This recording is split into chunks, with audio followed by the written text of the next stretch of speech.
Hello, my darlings.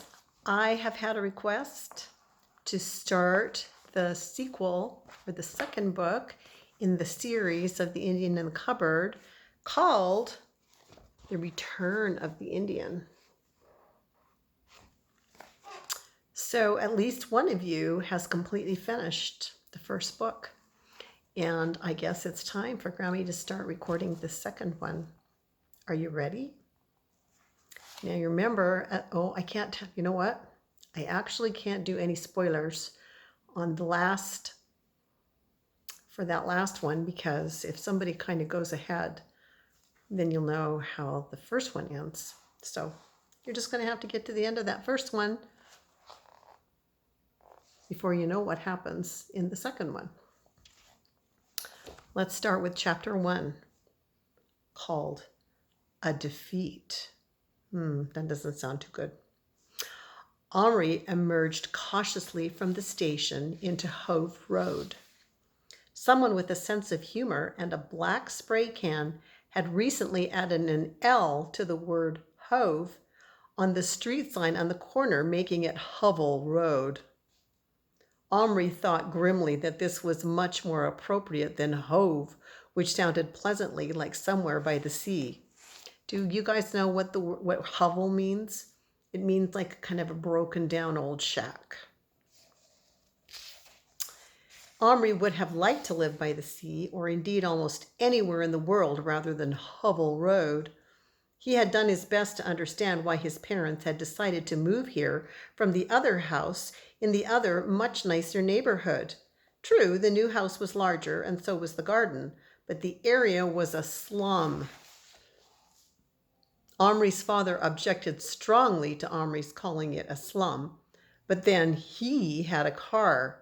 He didn't have to walk a half a mile along Hovel Road to the station every day as Omri did to get to school, and again, as now, to get home in the gloomy afternoon. It was October and the clocks had gone back. That meant that when he came out of the station, it was practically dark. Omri was only one of many children walking, playing, or hanging around in Hovel Road at this hour, but he was the only one who wore school uniform. Of course, he took his blazer and tie off in the train and stuffed them into his school bag, but that still left his white shirt, black trousers, and gray pullover. However he mussed them up, he still stood out among the others he had to pass through. These others all went to a local school where uniform was not required.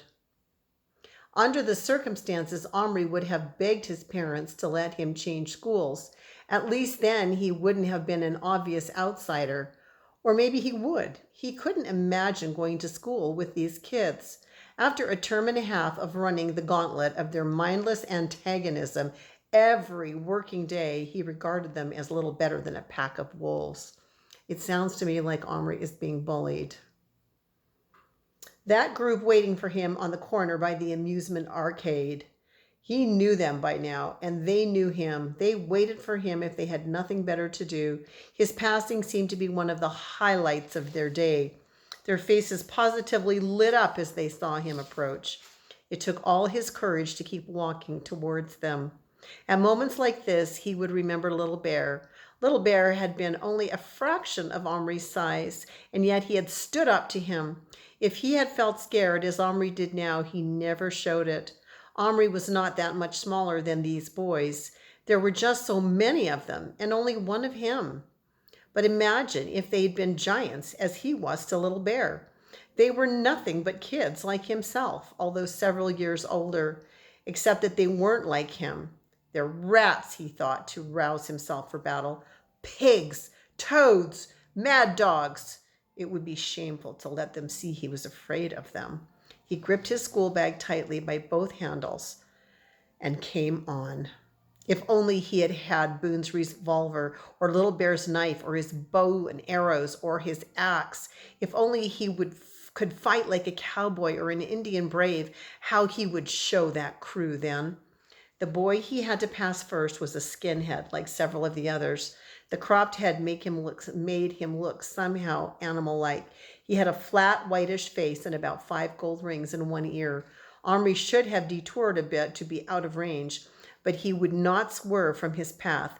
The skinhead's boot shot out, but Omri was expecting that and skipped over it. Then a concerted movement by the others jerked Omri into evasive action. Speed was his only hope. He broke into a run, hampered by his heavy bag. Several hands reached out to grab him as he passed.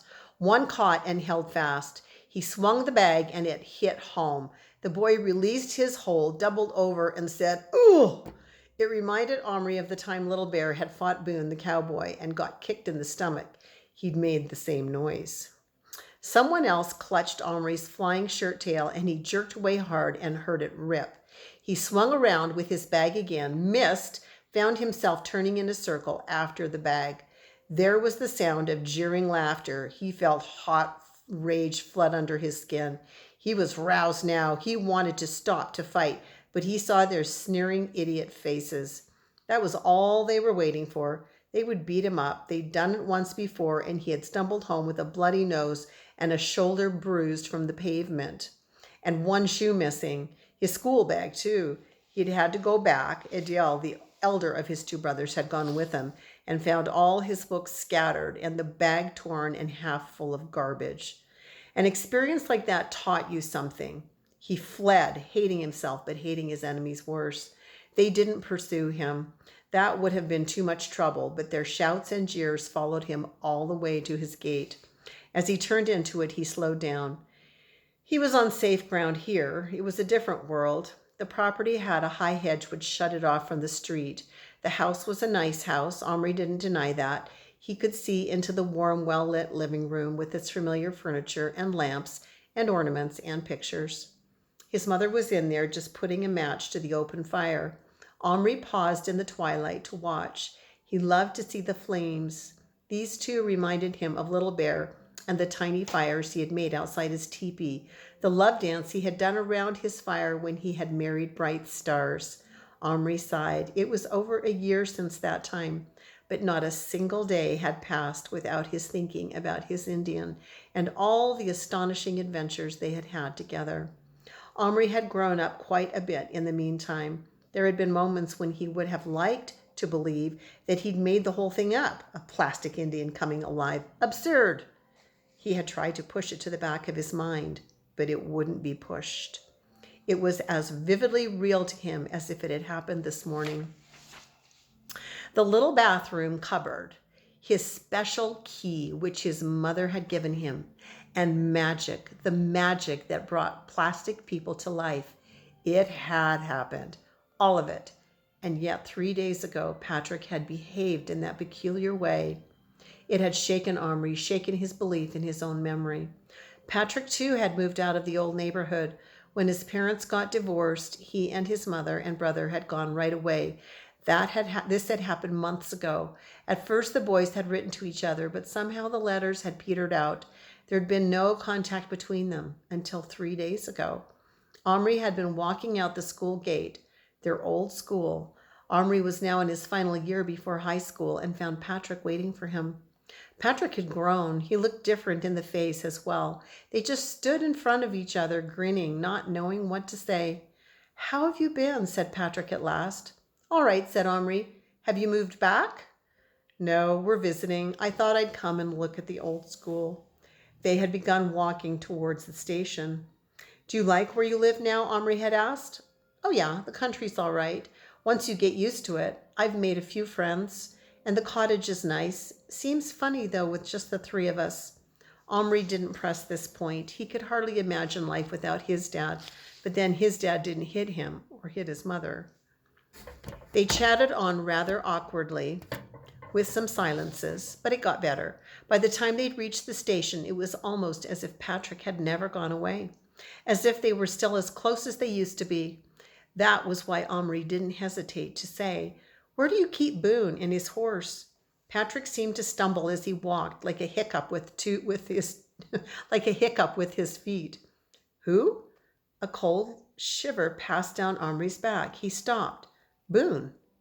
Patrick stopped too. He stared across Omri's shoulder at the station. "What are you on about? Who's Boone?" Omri narrowed his eyes. Could Patrick be serious? Or was he teasing? But Patrick wasn't a tease. You know perfectly well, you're cowboy. There was a silence. Patrick was rubbing his thumb against the side of his finger, a quick, dry, nervous sound. Like Little Bear was my Indian, said Omri. He couldn't quite believe what seemed to be happening, so he rattled on. I've still got him, of course.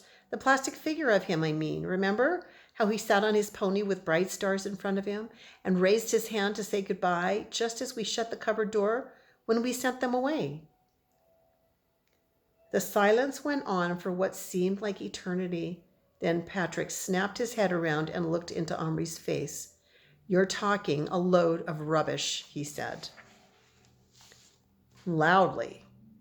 I gave you a plastic Indian for your birthday. That's all I remember. He looked at his watch. My mom's waiting, he said shortly. Bye. And he ran off. Now as Omri stood outside his new house in the gathering dark, a possible solution to this troubling and incredible episode came to him. Maybe Patrick doesn't want to remember, he thought. Maybe because a thing like that, well, it makes you different from other people. It's a secret you can never tell, not if you don't want everyone to think you're crazy. It's lonely having a secret like that.